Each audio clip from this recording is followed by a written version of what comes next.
বঙ্গ BJP নেতৃত্বকে ফের কড়া আক্রমণ অনুপম হাজরার। 2019 সালে বিজেপির অসময়ে এসেছিলাম, নারদ চারদায় নাম নেই, ইডি সিবিআই থেকে বাঁচতে বিজেপিতে আসেনি। একজন অধ্যাপকের সঙ্গে আর 5টা চোর চিটিংবাজ রাজনীতিকের ফারাক আছে। আয়কর, ইডি, সিবিআই যে কোনো সময় আমার বাড়িতে তল্লাশি করতেই পারে। 2-2.5 মাসের জন্য মাঠে নেমেছিলাম, তাতেই চোরেদের অবস্থা খারাপ করে দিয়েছিলাম। টানা মাঠে থাকলে কি অবস্থা হবে বুঝতে পারছেন তো। বঞ্চিতদের জন্য মাঠে নেমেছিলাম। পার্টির মনে হয়েছে দরকার নেই, মনে করেছিলাম লোকসভার আগে আবার সবাই একসঙ্গে কাজ করবে। পার্টি হয়তো মনে করেছে যারা মাঠে আছে তাদের দিয়েই বাংলায় 42-এ 42 করবে বিজেপি। রাজনীতি আমার কাছে একটা চয়েস, কম্পালশন নয়। বঙ্গ বিজেপি নেতৃত্বকে ফের চড়া সরে আক্রমণ অনুপম হাজরার। ইন্ডিয়ান পলিটিক্সে অন্তত যারা একটু বেশি শিক্ষিত তারা আবার মাইনরিটি, ভিড় বেশি অশিক্ষিতদের, যার জন্য চোর চিটিংবাজদেরও ভিড় বেশি।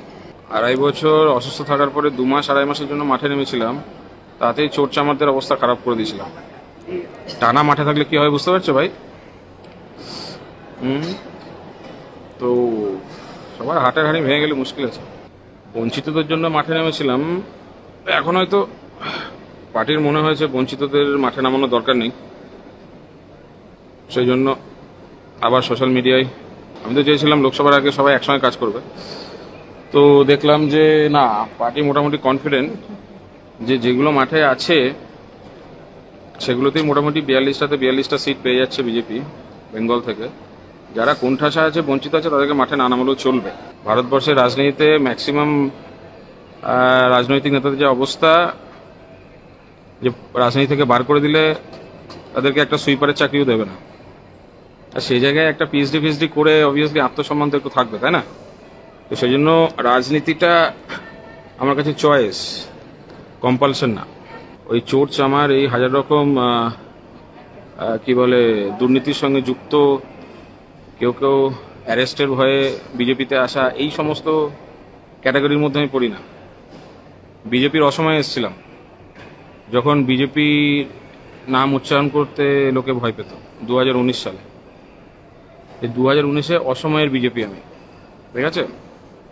না নাম ছিল সারদায়, না নাম ছিল নারদায়, না নাম ছিল তোলাবাজিতে। এসছি বিজেপিকে ভালোবেসে, তো ফলে কোনো বাঁচার তাগিদে বিজেপিতে আসেনি, ইডি বা সিবিআই থেকে বাঁচার তাগিদে বিজেপিতে আসেনি, ঠিক আছে? সেই জন্য প্রফেসরের সঙ্গে একজন আর 5টা রাজনীতিবিদ যেগুলো আছে চোর চিটিং ব্যাস, তাদেরকে গুলি ফেললে মুশকিল হবে। ওই যে বললাম বারবার, নামের আগে ডিআর ফুল স্টপ আছে। এতদিন রাজনীতি আছি, বিরোধী দলের লোকরাই কোনো রকম আঙুল তুলতে পারেনি। তো ভাই, অনেস্টি বা এথিক্যাল হওয়ার কিছু তো একটা ভ্যালু থাকবে, সেটুকু তো গর্ব থাকবে, তাই না? যদি জানতাম যে রাজনীতিতে এসে নিজের 4তলা বাড়ি করেছি, 5টা গাড়ি কিনেছি, আগেও হাফ প্যান্ট পরে ঘুরতাম, এখনও হাফ প্যান্ট পরে ঘুরি, ঠিক আছে? একটা ভাঙা স্করপিও আছে, হ্যাঁ। এরপরে ইনকাম ট্যাক্স বলুন বা ইডি বলুন, সিবিআই বলুন, যে কেউ আমার বাড়িতে যে কোনো সময় রেড করুক না, একটা টাকাও যদি এক্সট্রা পায়, যেটা আমার মানে কি বলবো, বৈধ ইনকাম, মানে অবৈধ ইনকাম বলতে পারবে, করুক। দেখুন, আমি ফেসবুক করি না, এ ব্যাপারে পিছিয়ে আছে। আমার একটা অ্যাকাউন্ট আছে যেটা পার্টি চালায়।